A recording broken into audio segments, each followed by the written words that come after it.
Welcome, everybody, to another episode of Coach Rodo's podcast, Winning Regardless. Today, I wanted to talk about, military experience and how great it is. And, you know, sometimes it's really not that great, but you find the good in most things that you try to do.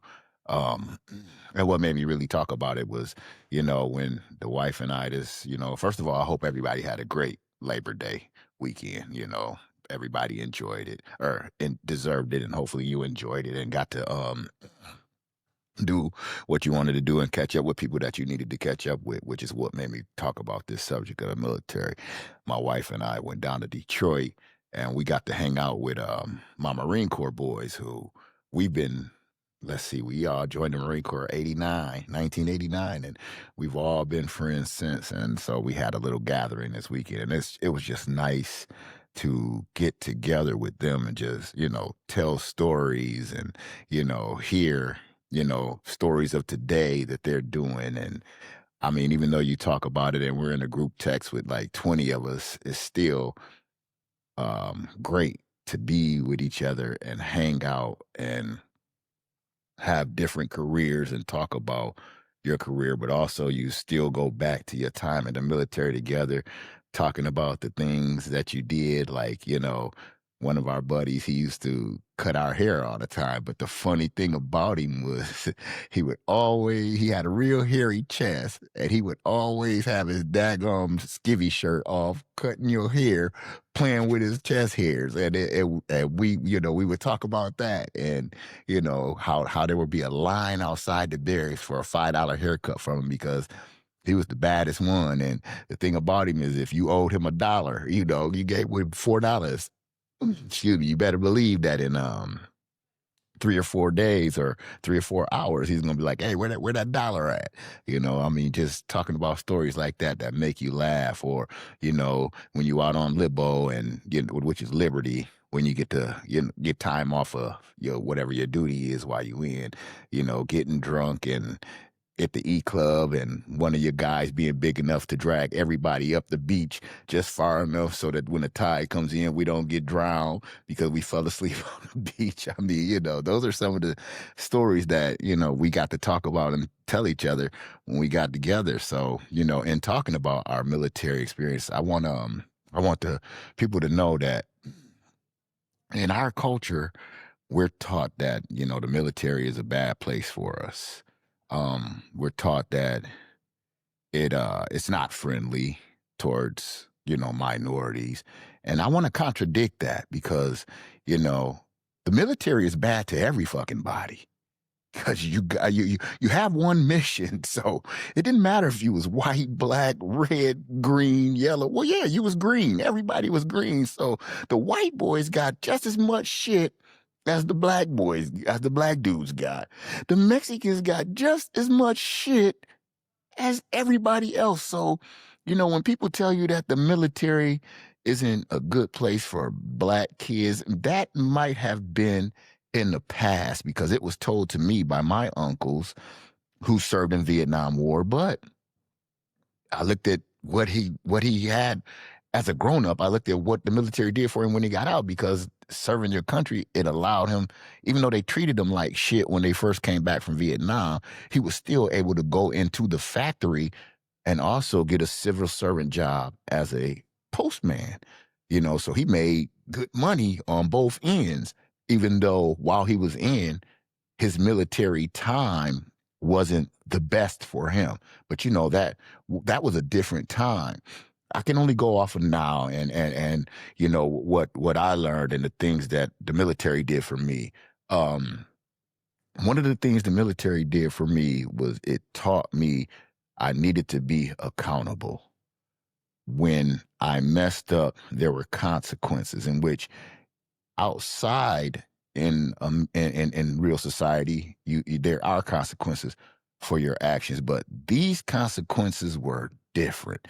They were They started out with, physical consequences such as push-ups. You might get thrown in the locker room and get some hands put on you when you didn't do what you were supposed to do, and that was all part of, boot camp, and that was our way of being hazed. To conform and basically to learn the military way of how life is going to be and how this is going to work while you're here. And in order for you to be successful while you're here, you're going to need to do these things that we're telling you to do because there wasn't a choice once you join in. So, again, as a kid coming out of high school, I needed it.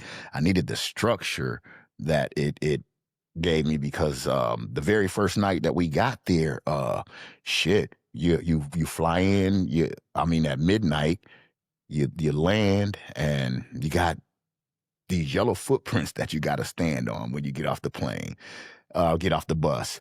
And you better be on them. They walk down and they make sure that you on them. And then you go into this big ass barrack and big ass center. They call it the receiving, and that's where they go through all of your paperwork, tell you what's going to happen, and give you your uniforms, or not your uniforms, but your cambis, and all the things you're going to need for boot camp for that first 30 days. And they line you up for your shots. You stand at attention. You got a shotgun on each arm, so they give you a shot. So, imagine being a kid just getting off of the bus out of high school and you're coming into this, and it was chaotic. You got guys screaming and yelling at you, but it was all part of the mental part of becoming a Marine or becoming a military service person, because you had to understand that in order to be effective, they needed to break you down to build you back up. It was a weeding out process because you found out very early who could handle it and who couldn't. Uh, so we go through receiving and, we get to our platoons for boot camp, and you start to make friends. You start to meet people from different parts of the states. You meet Native Americans that are from Idaho. You meet guys that are from Utah. You meet guys from Chicago. You meet guys from right there in California, from Washington. You meet guys from all over, and through those trials of boot camp, you guys sort of develop a relationship, become friends. So, you go into other parts of training, and eventually some of those friends will go a different place than you will. So that friendship that you had while you were in boot camp, you have to find other friends, because now you're going to your duty station. The military taught me how to make those friends, how to find a commonality, because, coming from where I come from, our neighborhood, there really wasn't that many, white people. We had we had a few white friends that we kicked it with and played with, went to high school with I had a lot of them in high school, but it wasn't, other than seeing each other in school and things of that sort. We didn't like hang out at each other's houses and, play basketball in the neighborhood with each other.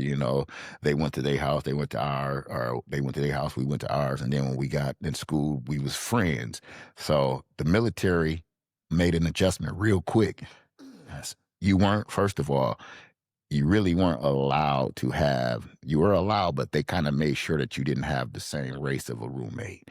That was a way of breaking you down and teaching you that you green. And I remember I had a guy that was from Nebraska. His name was Sadowski, from Russia, but he was from Nebraska, and he never interacted with black people. And it was funny because his first interaction, it was standoffish with me, but as I got to know him, it was because he said I never interacted, so I didn't know how you receive me. And I was kind of standoffish because I didn't know him. So, the military changed my perception of people.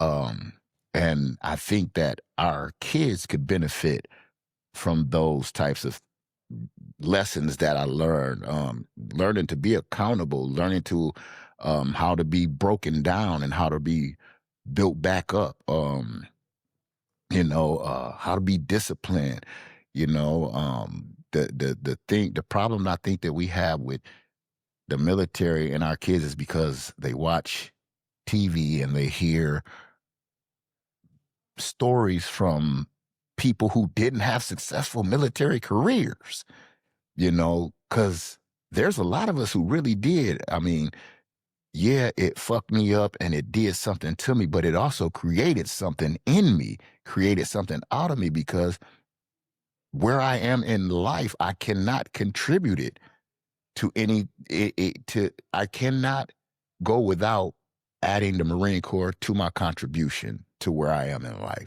The Marine Corps played a big part because there's a thing when you get in the Marine Corps, the one thing that you don't want is a dishonorable discharge. You know, you don't want Article 11s, which is like, taking your money away. You get 11 days barracks duty, which is like, it's a shit detail. Whenever they need working parties, you might be going to build Quonset huts, or you're going to clean and everything is clean. You still clean. You're going to look up cigarette butts in the goddamn sand. And this sand is as long as the eye can see. When you got Article, they gave you, not only did they take your money, but for 15 days you had the worst jobs you could have. So it was teaching you punishment based on not following the rules that were given to you, that were clearly provided to you. And, in real society, there's a different consequence. They took money away to show you that in society that, they take your money away, but they take your job too. And then depending on what you do, you can, end up incarcerated. Again, where I was at is, you didn't want to get dishonorable discharge because pretty much, it's over for you when you get out, because that meant that you didn't have the discipline to do what you were told, first of all, or what it took to be a productive member of the military. So society would see it the same way. Society would say, if you couldn't do it in the military, then what makes you think you're going to do it out here? And most of the times you don't get those chances because the military is supposed to discipline you so that you can, when you go in, you do become a productive member of society, even though that's not the case for some. It's not the case for all, but it's the case for most of us. Another thing that the military did is it as a kid, not going places. I got to do a lot of travel, and we got to see Japan. I got to see Australia. I got to see, some places that I didn't want to see, but I got to go to North Carolina. Really, as a kid, 18-year-old kid who never been out of Michigan, seriously, that was a big deal, going to train down in Florida, going to train in Texas, having all of these big dreams as a kid. And when you get to the military, even though you don't ask for them, some of them become real. It was fun playing with the TENS unit, which is like you have war games. It was an army against the Marine Corps, and we'd have these like like with paint guns, you shoot the paintball, but with these TENS units, with this like laser tag. So we would always love it when we go down. You get such a sense of accomplishment and confidence when you go down there and whoop the Army's ass, and you come back and say, yeah, that's why I joined the Marine Corps, because I wanted to be the best. But that's with every branch of service. My buddy that was in the Air Force, he thought the same thing about the Air Force, and you look at the things that the Air Force did for him.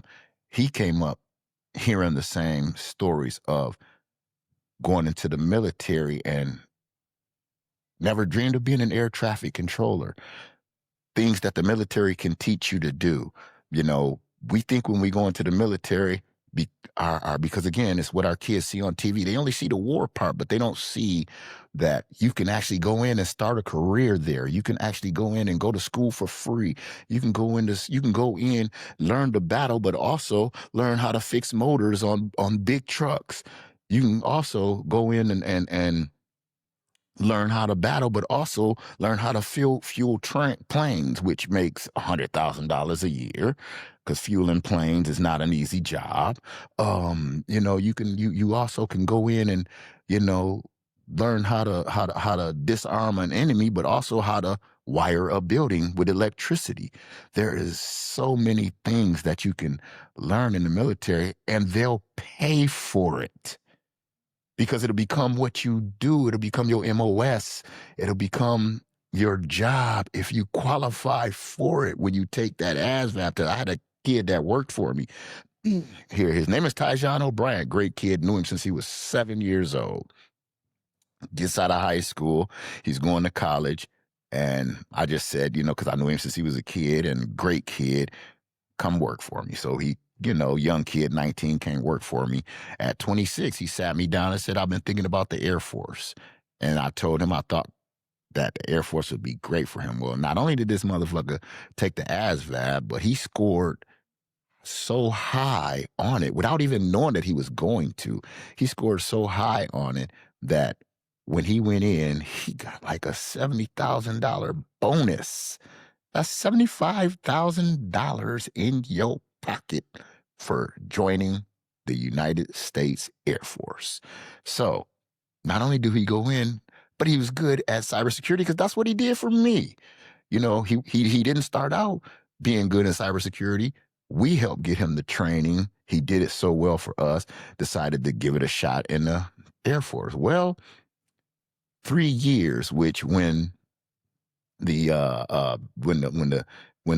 Homeland Security came to my office to ask me about this young man getting his security clearance, which is which I have, which is a high classification you have to have in the government, and getting it as a 3 year guy in the Air Force is incredible. And so not only are we talking about that, but then the guy hits the Homeland Security guy hits me with, yeah, and he's a staff sergeant. I said, a who? A staff sergeant. Well, you don't get to be staff sergeant until like your fifth, sixth year in the Air Force. This motherfucker did it in 3. Again, when he gets out, if he chooses to, he can start his own business doing cybersecurity, making a shit ton of money. Never gave the Air Force a thought. Never gave the military a thought when he graduated high school. Never gave it a thought when he came to work for a veteran-owned small business. But as he started working for a veteran-owned small business and seen the benefits of it from me, seen the friendships that I've acquired, seen the level of respect that us service people get, you know, he said, I think that's what I want to do, and that's what he did, and he is excelling in it, you know, and he came to me and he asked my advice, and I told him the military is a great place if you need to find something to get you started. You may end up being a lifer. That's what happened with my buddy that was at the Air Force, who was on. Like he said, I didn't have aspirations of being a career guy. I didn't choose the Air Force for my career. The Air Force chose me by making it, fun and making it, exciting, and being able to be in different places in the world and being able to learn new things. The military can help kids, especially our kids who, don't really know if they want to do the college thing, or don't know if they're cut out for college. Or you can go into the military and you can, learn whatever you want to be, if it's your trade, while you're in there. You going to school every day while you're working on your MOS, while you're working your MOS, because that's your job while you're in. And then the thing about it is you can transfer to other places. You can transfer just like you would a job. You can transfer, after, so-and-so, after 2 or 3 years of working at this base, and, your time is coming up and they ask you to re-enlist and they throw some money at you. You can go to another place that you perhaps wanted to go. The thing I want our young people to understand is that the military has infinite possibilities for us anyone that doesn't, any kid who doesn't know what they want to do and have 5 years to spare, 4 years to spare. But you want to make money at the same time, but you also want to learn the skill. You also want to learn discipline. You also want to learn to do what the military did for me, which was made me feel good about who I was. And it really, really emphasized the love that I had for myself because of the accomplishment. I always was accomplished in sports.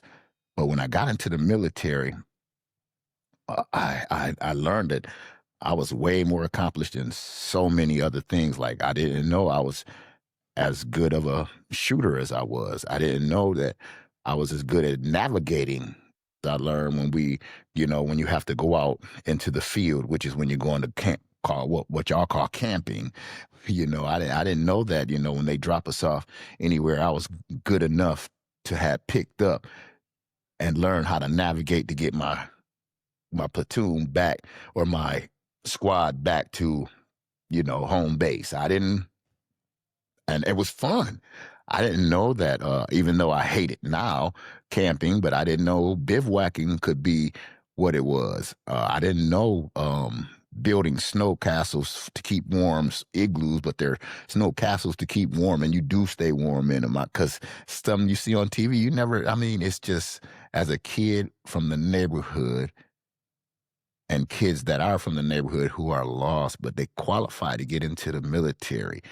I would suggest that try it, but understand that if you do, it does come with stipulations. You do have to do your time. You're not gonna like every minute of it. I'm not saying that I did, but I can't think. It's been so long that I can't think of the bad times I had in the Marine Corps, but I can think of every damn good time. And it was a lot of them.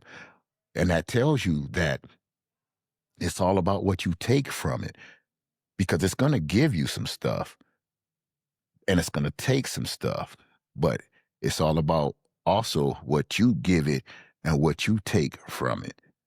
I believe that, kids should go in and learn how to be disciplined. If you don't have any self-discipline, it can teach you. Learn how to listen to somebody else, how to take direction.